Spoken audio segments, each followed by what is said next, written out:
اچھا ایک تو میں کنفیوز ہوں کہ میری اس وقت ریاست کی پالیسی کیا ہے. مجھے کلیئر کٹ پالیسی کا نہیں پتا. اچھا میں کسی وقت اگر میری رائے ہوتی ہے کہ جی اس وقت مجھے ایران کے ساتھ ہونا چاہیے, اس وقت سعودی عرب کے ساتھ ہونا چاہیے, اس وقت UAE کے ساتھ ہونا چاہیے, میری ایک رائے ہے.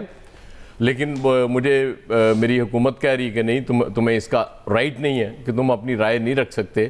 اور کیوں نہیں رکھ سکتے؟ اس لیے نہیں رکھ سکتے کہ وہ جو خلیجی ریاستیں ہیں وہ سمجھتی ہیں کہ یہ اسٹیٹ پالیسی ہے پاکستان کی.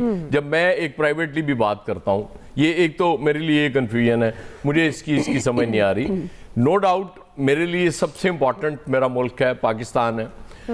میں اگر کوئی بات کروں گا, اگر کسی دکھ سے کروں گا, کسی اس سے کروں گا, کرب سے کروں گا, تو وہ بھی اپنے ملک کے لیے کروں گا. ہاں جن لوگوں کا ایجنڈا ہے بالکل ٹھیک ہے, وہ ہوتا ہے لوگوں کا ایجنڈا, انہوں نے ویوز بھی لینے ہوتے ہیں, اور بھی مسائل ہیں لوگوں کے. پھر کچھ چیزیں ظاہر ہے سب کو پتہ ہے, کچھ کی ڈوریں کہیں سے ہلائی جا رہی ہوتی ہیں, وہ بھی بات کر رہے ہوتے ہیں.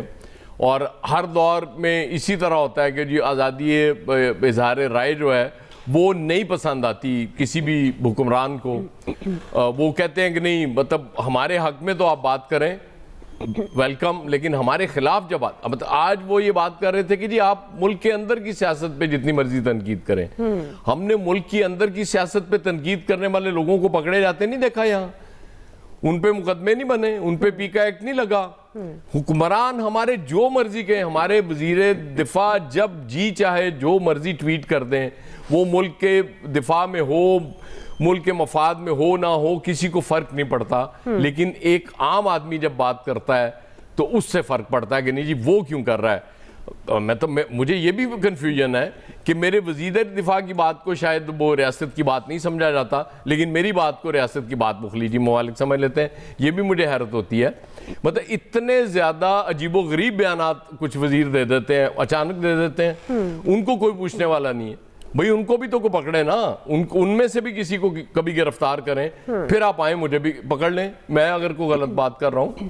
نو ڈاؤٹ پاکستان اس وقت بڑی احتیاط سے, کیونکہ سب سے زیادہ مسئلہ بھی اس جنگ میں ہمارے لیے تھا, ہم بہت بری طرح پھنس گئے تھے, اور ظاہر ہے اس سے نکلنا کوئی آسان کام نہیں تھا. آپ دیکھیں نا وہ US سینیٹر وہ لنڈسے گراہم, وہ کبھی سعودی عرب کو دھمکی دے رہے ہیں کہ بھئی تم کیوں نہیں اس جنگ میں شریک ہو رہے, کبھی وہ UAE سے شکوہ کر رہے ہیں.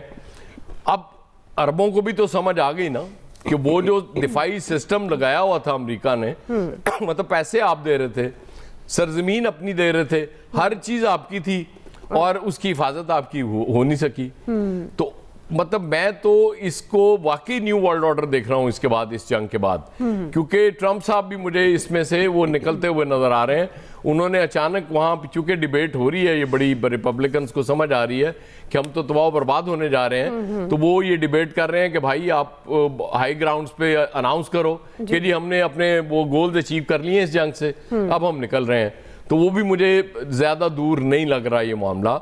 بہرحال ٹھیک ہے, اپنی وطن کی اس کے لیے آپ کریں بات, لیکن اس طرح یہ نہیں ہوتا بھائی. آپ مطلب بالکل ہی پابندی ہر چیز پہ, پھر پوری قوم کو اعتقاب بٹھا دیں نا آپ, نہ وہ بات ہی نہیں ہو سکے کہ کم از کم ان 10 دن کے لیے تو سکون ہو جائے گا آپ کو کہ کوئی بات ہی نہیں کرے گا. پھر پیٹرول کی بچت الگ, تو فائدے ہی فائدے نے. دعا جی فیصل صاحب.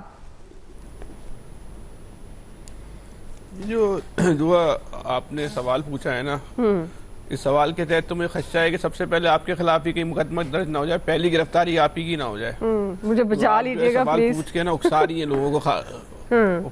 لوگوں کو, خارجہ پالیسی پہ بات کرو, تو آپ بھی صنم جاوید کے ساتھ والی بیرک میں رکھا جائے گا آپ کو. دیکھیں بات یہ ہے کہ ان کو وزیر اعظم صاحب نے آج جو ہے نا وہ ٹویٹ کی ہے, خامنئی کی ہلاکت پہ تعزیت کا اظہار کیا ہے. تو 10 دن تک تو پھر اس پالیسی کے تحت قوم کو بھی خاموش رہنا چاہیے تھا, انتظار کرنا چاہیے تھا کہ ہمیں افسوس کا اظہار کرنا ہے یا نہیں کرنا. پھر اس پالیسی کے تحت تو پھر ہر پالیسی میں پھر حکومت کی پالیسی کا تو انتظار کریں نا, ان کو تو خود 12 دن لگے یہ طے کرنے میں کہ تعزیت پہ جو ہے وہ شہادت پہ جو ہے تعزیت کرنی ہے یا نہیں کرنی. تو اس قوم کو بھی انتظار کرنا چاہیے تھا.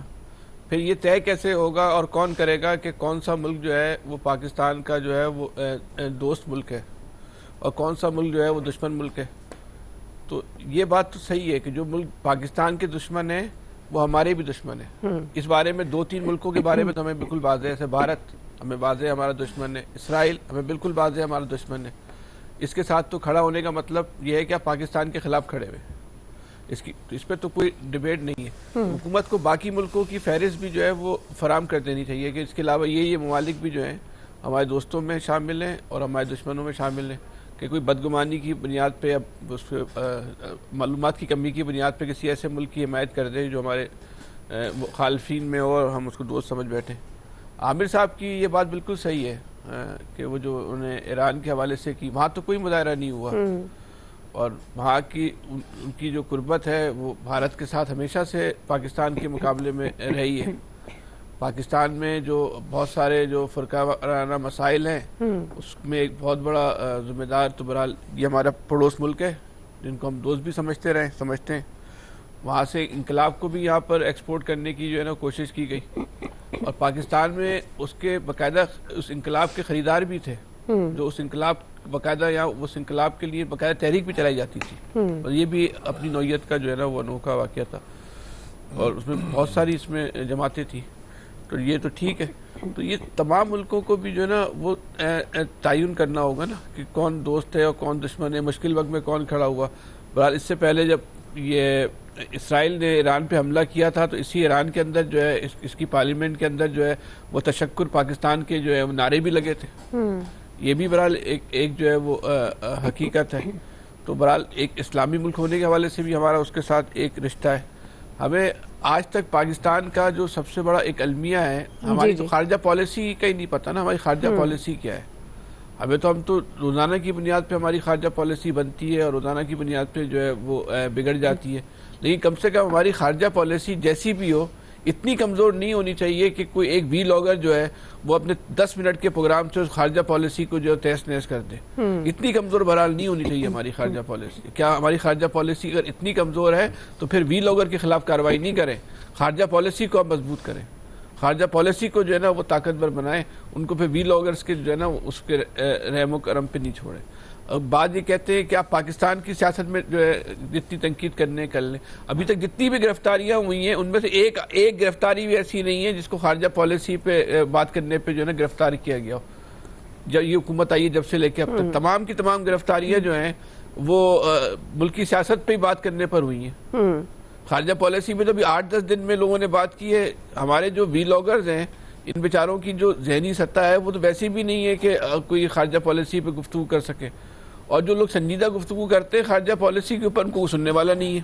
یہ بھی بڑا المیہ ہے اس قوم کا. یہ بھی اب اس قوم کی ایک ذہنی سطح ہے نا, جو سنجیدہ گفتگو کر رہے ہیں, علمی گفتگو کر رہے ہیں, ان کو کوئی سن نہیں رہا. اور یہ جو مشہور ویلاگر ہیں جن کو لوگ سن رہے ہیں, تو یہ بہرحال ان کی بنیاد پہ ہمیں یہ نہیں سوچنا چاہیے. اگر ہم یہ بات کر رہے ہیں نا کہ ان کے ویلاگ خارجہ پالیسی کو نقصان پہنچا رہے ہیں تو یہ پھر ہم اپنی ایک ریاست کی کمزوری کو ظاہر کر رہے ہیں. ہماری ریاست کو اتنا کمزور نہیں ہونا چاہیے کہ وہ چند ویلاگز کی جو ہے نا وہ اس کی پالیسی ہے, چند ویلاگز کی جو ہے نا وہ مار ہو. ہمیں اپنی پالیسیز کو پھر جو ہے نا پھر وہ نظر ثانی کرنے کی جو ہے نا وہ ضرورت ہے. اصل مسئلہ آپ کے دل کا چور ہے, آپ اندر سے جو ہے نا کمزور ہیں, اور جو آدمی اندر سے کمزور ہوتا ہے اس کو ہر آدمی کے اندر جو ہے نا اور ہر آدمی کے ہر بات میں جو ہے نا ایپ نظر آ رہا ہوتا ہے. یہی جو ہے نا وہ اس حکومت کا جو ہے وہ المیہ ہے. آپ ان کے جو ہے وہ ٹویٹ اٹھا کے دیکھ لیں. آج ان کی جو پنجاب کی وزیر اطلاعات ہیں ان کے ٹویٹ کا آج مذاق بنا ہوا ہے. وہ کون سے جو ہے وہ جس طرح کا ٹویٹ ہے میں اس پہ بات نہیں کرنا چاہتا, لیکن وہ ٹویٹ جو ہے ان کو کون سے مسلم لیگ کے مخالف نے کیا تھا, انہوں نے خود کیا تھا نا. یہ تو خود اپنا اس کا جائزہ لینا کہ آپ خود لوگوں کو یہ موقع فراہم کرتے ہیں بات کریں. اور یہی جو وزیر اطلاعات ہیں ان کے تو یہ تو تواتر کے ساتھ مواقع فراہم کرتی ہے. ان کو تو پہلے یہ چیک بھی کر لینا چاہیے نون لیگ کے لیے کام کر رہی ہیں, نون لیگ میں رہ کے تحریک انصاف کے لیے کام کر رہی ہیں. یہ تو ہر ہفتے تحریک انصاف کو جو ہے وہ بالکل جو ہے نا کہتے ہیں کہ کرکٹ میں ایاز صاحب کو پتا ہوگا کہ فل ٹاس بنا کے دینا پھر چھکا مارنے کے لیے, تو یہ تو اس طرح کی خود بال دیتی ہے تحریک انصاف کو, تم چھکا مار دو اس کے اوپر. تو بہرحال یہ حکومت کو اپنے رویے پہ نظر ثانی کرنی پڑے گی. آپ اس ملک میں اس پوری حکومت کی تمام پالیسیوں کے سارے بیانات دیکھ لیں. یہ روز اول سے لے کے آج تک یہ سوشل میڈیا ویلاگر ان کے حواس پہ ساری یہ سوشل میڈیا, ان کو نیند میں بھی جو ہے نا سوشل میڈیا ویلاگر نظر آ رہے ہوتے ہیں. اور بھائی وہ اتنے طاقتور نہیں جتنا آپ نے ان کو بنا لیا, جتنا آپ نے سمجھ لیا ہے, وہ ٹھیک اتنا بڑا ہوا نہیں ہے. آپ نے خود ان کو جو ہے نا دیو کامت جن سمجھ لیا, خود ڈر رہے. بھائی آپ ڈرو نا, ہمیں کیوں ڈرا رہے ہو؟ آپ جتنا ڈرتے ہو آپ کا مسئلہ ہے. صحیح ہے, ٹھیک ہے, وہ ساتھ ساتھ ہمیں بھی ڈرا رہے ہیں نا. برل جی, اب یہ کیوں پریشان ہے حکومت خارجہ پالیسی کو لے کر؟ کیا یہ محض وارننگ ہے؟ عامر صاحب میں بعد میں موقع دیتی ہوں کیونکہ بریک پہ جانا ہے, بریک سے واپسی پر میں آپ کو موقع دوں گی. ابھی بریک ناظرین, بریک سے واپس آئیں گے, ان سے کنٹینیو کرتے ہیں.